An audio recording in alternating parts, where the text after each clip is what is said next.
Hello friends, प्रणाम। और आप सभी को ज्योतिया की हार्दिक शुभकामनाएं। देखिए फ्रेंड्स, वैसे तो इस व्रत की बहुत सारी लोक कथाएं हैं, लेकिन जो आज कथा मैं कहने जा रही हूँ वो बहुत प्रसिद्ध है। जो माताएं बहनें इस व्रत को करती हैं तो इस कथा को सुनती हैं, और सुनना भी चाहिए, तभी आपको व्रत का पूरा फल मिलता है। तो कथा प्रारंभ करती हूँ मैं कि नर्मदा नदी के तट पर एक कंचनवटी नाम का नगर था। वहाँ के राजा का नाम राजा मलय केतु था, और नर्मदा नदी के पश्चिमी भाग में एक मरुभूमि थी, जहाँ पर एक बहुत विशालकाय पुराना पाखड़ का पेड़ था। उस पेड़ पर एक चील रहती थी, और नीचे खोदर में एक सियारन रहती थी। उन दोनों में बहुत प्रेम था, दोस्ती थी, और वो दोनों एक साथ ही रहते थे उस पेड़ पे। तो एक बार दोनों ही विचार करते हैं कि बहन, हम लोग को ज्योतिया का व्रत करना चाहिए। और धीरे धीरे समय बीतता है, तो वो दोनों सोचती हैं कि व्रत करेंगे, और जब वो दिन आ जाता है व्रत का, तो वो दोनों व्रत रखती हैं। अब संयोग से ही ज्योतिया वाले दिन क्या होता है फ्रेंड्स, कि रात को, आधी रात को मौसम बहुत ख़राब हो जाता है। आंधी, बारिश और बिजली चमकने लगती है। तो उसी समय वहाँ के नगर के ही एक धनी व्यक्ति का निधन हो जाता है। अब जब सियारन उस व्यक्ति के शव को देखती है तो उसे भूख लगने लगती है।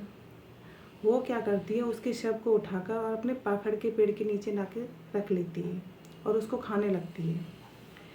अब जब वो उसकी हड्डियों को चबा रही होती है तो कट कट कट कट की आवाज़ आती है। तो ऊपर तो चील सो रही थी, उसे जब आवाज़ आती है तो वो ये सोचने लगती है कि नीचे कट कट की आवाज़ कैसे आ रही है। वो नीचे सियारन से पूछती है कि बहन, ये कट कट की आवाज़ कहाँ से आ रही है। तो सियारन झूठ बोल देती है। वो कहती है, बहन, इतना ठंड लग रही है मुझे, इतनी बारिश पड़ रही है, उसकी वजह से मेरे दांत कटकटा रहे हैं, और मैं सुबह से व्रत थी, मुझे भूख लग रही थी, तो इसलिए। तो वो अपना कारण ये बता देती है। तो वो कहती है, चील कहती है कि कोई बात नहीं बहन, अब आधी रात तो हो ही गई है, आराम से आप सो जाओ भगवान का नाम लेके, और सुबह उठ के हम व्रत का पारण करेंगे। तो वो लोग फिर सो जाती हैं। सुबह को चील विधि विधान से अपने व्रत का पारण करती है और उस व्रत को अच्छे से खोलती है।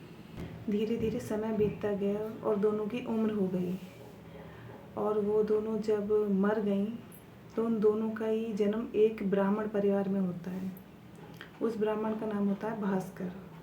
तो जो चील थी वो ब्राह्मण की बड़ी पुत्री बनती है, उसका नाम होता है शीलवती, और उसके पति का नाम होता है बुद्धिसेन।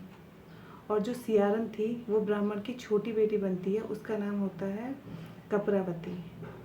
और कपरावती वहाँ के राजा मलय केतु की रानी होती है। तो वो तो बहुत सुख और संपन्न में होती है, लेकिन फिर भी कपरावती बहुत दुखी रहती है, क्योंकि जब भी उसके कोई बच्चा होता है वो मर जाता है। इस बात से वो बहुत दुखी रहती है। इधर जो शीलवती थी उसके 7 संतानें होती हैं, वो सातों ही बहुत गुणवान और संस्कारी होती हैं। इस बात से कपरावती बहुत जलन करती थी, क्योंकि शीलवती के सातों संतानें उसके महल में काम करती थीं। जब वो कपरावती जब शीलवती के बच्चों को अपने यहाँ काम करते देखती थी तो उसे बहुत जलन होती थी। तो वो अपने मन में ये सोचती थी कि भगवान, मेरे भी कोई बच्चा होता। तो कपरावती अपनी बहन से बहुत जलन करती है, और वो अपने पति से कहती है कि स्वामी, मैं आपसे एक बात कहना चाहती हूँ, अगर आप मेरी बात माने तो। तो जो राजा मलय केतु होते हैं वो पूछते हैं कि आप क्या चाहती हो रानी, बताओ, आप क्यों परेशान हो। तो वो ये कहती है कि आप मेरी बहन के सातों बच्चों का सर काट के और 7 थाली में सजा के उसके यहाँ पहुँचा दो, मेरी ये इच्छा है। और राजा उसकी बात को मान भी जाते हैं। तो वो क्या करते हैं, उसके सातों संतानों के सर काटते हैं और सातों थाल में सजा के उस पर कपड़ा ढक के और उसके घर पहुंचा देते हैं। अब जब वो थाल शीलवती के यहाँ पहुँचते हैं और वो उन थालों को देखती है, और जब उन पे कपड़ा हटाती है तो उनमें देखती है कि उन सभी थालों में फल भरे हुए हैं। तो बहुत खुश होती है कि मेरी बहन ने मेरे लिए उपहार भेजा है। इधर कपरावती अपने मन में ये खुश होती है कि शीलवती अब तो रोएगी, चिल्लाएगी, परेशान होगी, जैसी मैं हूँ वैसी वो भी हो जाएगी अब। तो अपने मन में बहुत खुश होती है। अब सोचती है कि जाकर देखना चाहिए कि आखिर चल क्या रहा है उसके घर में, क्या वो रो भी रही है या नहीं, या क्या परेशानी है। तो कपरावती जाके देखती है तो उसके तो सातों बच्चे होते हैं और सब हंसी खुशी से रह रहे होते हैं। तो वो शीलवती से कहती है कि ये सब कैसे हुआ, कैसे ये चमत्कार हो गया, वो मुझे बताओ। तो शीलवती बताती है कि बहन, ये हमारे पुराने जन्मों के कर्म की वजह से तुम्हारे साथ ये सब हो रहा है। तो कपरावती कहती है कि बहन, मैं समझी नहीं कि क्या हुआ है, मुझे कुछ पता नहीं है, मेरे से क्या अपराध हुआ है जो भगवान ने मेरी कोख सूनी कर रखी है। और आपके 7 संतानें हैं। और वो अपने अपराध का क्षमा मांगती है अपनी बहन से कि बहन, मैंने बहुत बड़ा अपराध किया जो तुम्हारे 7 बच्चों का सर काट के उनको थाली में सजा के और मैंने तुम्हारे यहाँ पहुँचवाए थे।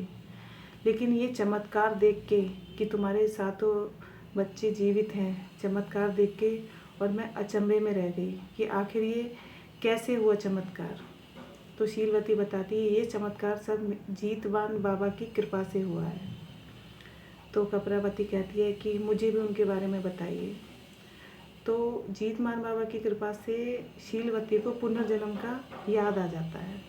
तो वो बताती है कि पिछले जन्म में वो चील थी और कपरावती सियारन थी। वो दोनों एक ही पेड़ पे रहते थे।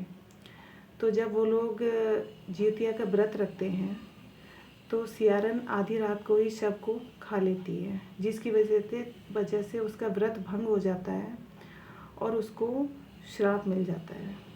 उसका फल वो इस जन्म में भोग रही होती है।